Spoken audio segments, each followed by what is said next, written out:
Complètement, je pense que ça va dans le sens en fait d'une autre forme de parole, peut-être plus citoyenne, peut-être plus libérée, et que ce soit sur le fond comme sur la forme, effectivement, on peut s'inspirer de ce que font les Américains, et on l'a vu d'ailleurs dans la récente campagne qui a amené Donald Trump à revenir à la Maison-Blanche. Les médias alternatifs ont eu un poids comme jamais. Donc c'est très intéressant de souligner ça. Et c'est aussi la démonstration que, il est peut-être temps de tordre le cou à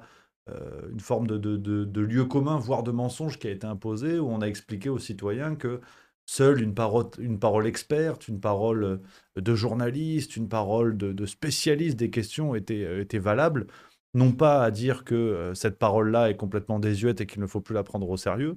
mais j'aime bien l'idée en fait d'accepter que, en tant que citoyen, sans avoir forcément le bagage académique, le bagage scolaire, on peut aussi avoir un avis, développer des réflexions en s'appuyant sur des livres, en s'appuyant sur des films, en s'appuyant sur des références intellectuelles,